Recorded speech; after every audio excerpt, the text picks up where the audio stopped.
Assalamualaikum warahmatullahi wabarakatuh. Waalaikumsalam warahmatullahi wabarakatuh. Apa kabar semuanya? Alhamdulillah, luar biasa. Allahu Akbar. Yes. Luar biasa. Ayo kita sebelum mulai materi, teman-teman semuanya kita berdoa terlebih dahulu. Semuanya tahu sholawat Nabi Sallallahu Alaihi Muhammad sallallahu alaihi wasallam. Sallallahu ala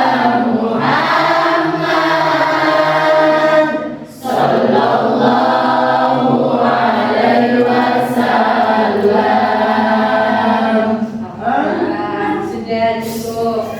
Kita mulai dengan sholawat Nabi agar pembelajaran kita hari ini terkait apa, Adin? Pola organisasi IPA di MI atau SD. Mendekat pertemuan kelima. Iya, biar berkah semuanya. Amin. Oke, teman-teman semuanya, hari ini ada yang absen mungkin? Ada Bu. Oke, Mana? ketua siapa lagi? Fitri. Kenapa itu teman-temannya? Fitri jatuh Bu. Jatuh cinta atau apa? Hah? Jatuh kenapa dari? Depan Pak Bu. Oke. Yang lain ada, mereka ada ini tidak? Ada izin dari ketua kelas tidak? Anak sama Iqbal bolos. Ada Bu. Siapa? Alfi ketua kelasnya? Tidak ada izin. Tidak ada izin. Berarti kita absen ya teman-teman semuanya. Baik. Ayo kita ice breaking dulu berdiri. Oh. Oke, ready?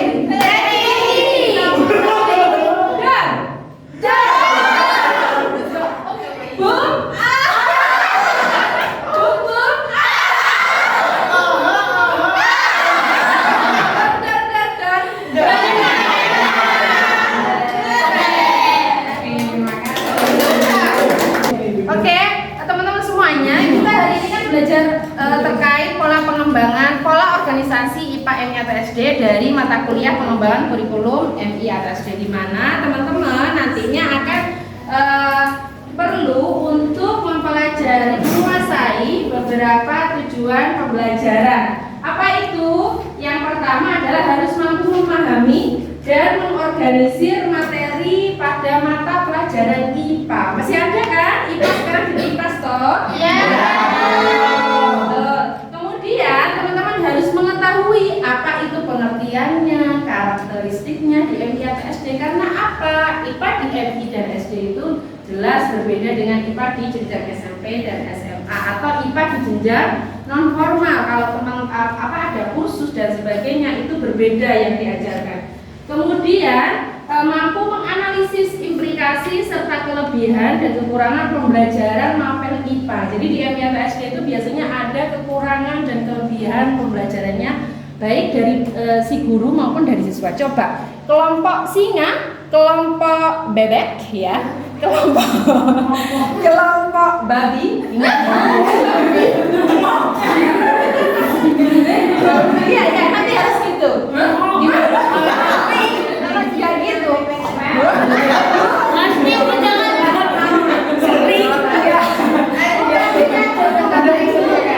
Coba kasih kekurangan dan kelebihan itu. Jadi kelebihannya yaitu melatih kemampuan berpikir kritis siswa. Terus rasa keingintahuan siswa itu lebih tinggi. Itu kelebihannya Bu. Betul. Kekurangan apa? Ya, kekurangannya. Kekurangannya itu terletak di alat prakteknya. Oke. Kemudian apalagi teman-teman, SDM gurunya, gitu ya, banyak guru-guru yang belum linier lulusan MI atau sehingga kalian adalah generasi yang tepat untuk mengajar MI. Oke, tadi kelompok singa, kelompok roar sudah menjawab bahwa ada rasa ingin tahu kelebihannya dari pembelajaran MI atau SD. Betul sekali ya teman-teman semuanya. Kalau kita lihat di materi yang sudah Ibu bikin, bahwa di situ pada pembelajaran IPA di MI atau SD harus serta wajib, dan ini ada di Permendikbud, ada di standar nasional pendidikan kita, bahwa harus mengembangkan yang pertama, number one adalah rasa ingin tahu. Kalau dalam bahasa Inggrisnya apa kelompok babi? Ngomong. Loh, bahasa Inggrisnya apa? Rasa ingin tahu. Kemarin. Curiosity, ya. Curiosity. Kenapa? Karena IPA adalah seperangkat penyelidikan yang harus dilakukan. Jadi aktivitasnya itu bukan membaca, bukan menulis, bukan apa lagi? Bukan? Mendengarkan. Betul, tetapi harus praktek menggunakan logika, harus berpikir dan harus praktek secara langsung sehingga aktivitasnya itu mencari, menyelidiki. Jadi sangat berhubungan dengan rasa ingin tahu. Yang kedua apa? Kelompok bebek? Sikap ingin. No, kedua, ayo. Sikap ingin mendapatkan sesuatu yang baru. No, nggak fokus, percaya diri, harus pede. Ini yang kedua. Wow. Ayo harus fokus. Yang ketiga, apa lagi? Transparan, sesuai data, Betul sekali. real. Sip, sesuai dengan data atau hasil begitu ya. Baik, kita akan mempelajari teman-teman. Yang terpenting adalah 3 poin utama dalam pembelajaran IPA MI atau SD. Nah, ini ada mungkin teman-teman masih ingat bahwa hakikat pembelajaran sains itu ada a way of thinking. Oke, bentar lagi Ibu jelaskan. A way of investigating, lalu a body of knowledge. Bahwa a way of thinking ini merupakan sekumpulan sains, sekumpulan pengetahuan bahwa sains itu merupakan pola pikir atau cara berpikir yang membutuhkan apa? Logika. Hampir mirip dengan filsafat bahwa sains itu butuh logika, tidak perasaan. Jadi semua berbasis data yang objektif seperti kelompok bebek tadi bilang Hasan gitu ya. Kemudian a way of apalagi investigating. Nah, ini ada curiosity ya teman-teman. Curiosity. Rasa ingin tahu. Bukan rasa ingin tempe, rasa ingin tahu. Jadi ini poin utama kalau belajar sains, alam, makhluk hidup, kemudian diri kita sendiri harus dimulai dengan rasa ingin tahu. Lalu a way yang kedua, a way of investigating, menampilkan sains sebagai menyelidiki. Tadi kan kita bahas ya, ada observasi, kemudian ada apa? Observasi itu apa ya?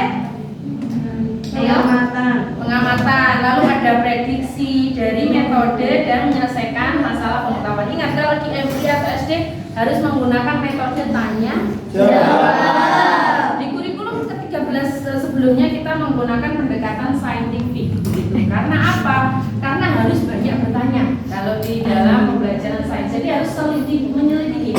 Ada pembelajaran inquiry yang perlu teman-teman juga implementasikan atau bahwa di IPA itu teorinya tidak boleh atau pengetahuannya tidak boleh berbasis pernyataan atau opini.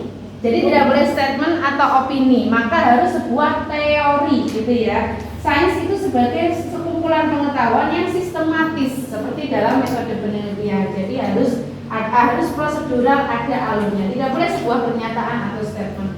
Kemudian sistematis berdasarkan hasil temuan oleh para ilmuwan. Rumus-rumus yang kita temukan, teori-teori yang kita temukan itu adalah hasil dari IPA sebagai body of knowledge. Contohnya di sini biologi, kimia, fisika, astronomi, kemudian di situ di dalamnya ada sebuah fakta. Nah, fakta ini berarti apa? Ya, belum tentu benar, belum tentu salah, tapi sesuatu yang berbasis data. Lalu konsep, prinsip, hukum maupun teori itu tadi. Oke, nah kita akan kaitkan dengan kenapa ya pembelajaran IPA ini sangat bersangkut paut dengan yang namanya ilmu keislaman atau nilai-nilai Islam. Bismillahirrahmanirrahim. Bismillahirrahmanirrahim. Wasakhkhara lakum ma fis samawati wa ma fil ardi jami'an minna inna fi dzalika laayatil liqaumin yatafakkarun. Artinya, dan dia menunjukkan apa yang di langit dan di bumi untuk kalian. Kenapa? Karena kalian adalah Kalau tanya, kalau no, ayo. Khalifah fil bukan khalifah untuk langit, tapi khalifah untuk bumi, sehingga semua itu kita. Ingat ya, kalau subuh kita sholat salah satu sholat sunnah sebelumnya. Nah, bahwa kalau kita sholat itu kita bisa memiliki seluruh dunia, apa yang ada di dunia. Nah, itu perlu dipraktekkan, dan IPA ini sangat penting. Bukan berarti IPA itu jauh dari ilmu agama. Sungguh dalam hal yang demikian itu benar-benar terdapat tanda kebesaran Allah bagi orang yang berpikir. Surat Al-Jathiyah ayat 13. Oke, masih semangat teman-teman? Ya, bentar lagi kita S breaking, tapi kita buktikan dulu semangatnya teman-teman dengan pembagian tugas. Kita punya tugas nomor 1 adalah kelompok singa. Oke, yang harus dijawab. Kemudian nomor 2 adalah kelompoknya si babi. Lalu nomor 3 harus dijawab oleh kelompoknya si bebek. Sekarang harus disiapkan nomor 1, coba dibaca Khofifah, anakku yang pintar. Nomor 1, mengapa materi IPA harus diajarkan di SD atau MI? Oke, terima kasih. Nomor 2 Pak Ikrom. Nilai-nilai apa yang terkandung di dalamnya? Betul. Nomor 3 Iqbal. Sejak kapan mata pelajaran IPA MSD dirubah menjadi materi pelajaran IPA MSD dan kenapa? Bagus sekali ya. Ya, siapkan buku satu saja, siapkan internet kalian untuk mengerjakan jawab. Nanti jawaban perlu dipresentasikan oleh masing-masing kelompok sesuai dengan nomornya. Oke, dikasih soalnya nomor 2 yaitu nilai-nilai apa yang terkandung di dalam IPA. Jadi nilainya itu yang pertama ada nilai alam, terus nilai kehidupan, nilai ilmiah, dan cinta lingkungan. Betul sekali. Tepuk tangan.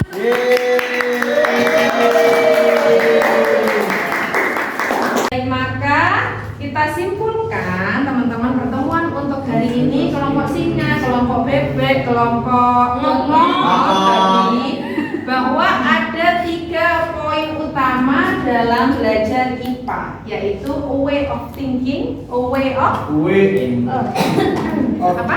Yang keras, Pak Ikram? A way of investigating, terus a body of knowledge, kumpulan ilmu pengetahuan. Kemudian tadi kita juga membahas bahwa ada beberapa karakter yang harus dibangun ketika belajar IPA sesuai dengan Permendikbud, sesuai dengan Sisdiknas. Apa itu tadi? Siapa? Betul. Jujur. Objektif. Disiplin, tanggung jawab, lalu mengamati, kemudian apa lagi? Menanya, terakhir mencoba. Tapi jangan lupa semua itu harus dilakukan dengan penyelidikan. Diam sekali dia, Masya Allah. Masya Allah. Terima kasih Bu Lili. Terima kasih. Oke, teman-teman semuanya, mari kita akhiri pertemuan kita yang kelima ini dengan bacaan doa yang akan dipimpin oleh Ustadz Azim. Ya. Dipersilakan Azim, yuk pimpin doa kita. Marilah kita berdoa bersama-sama untuk mengakhiri pembelajaran pada siang hari ini. Berdoa mulai. Bismillah.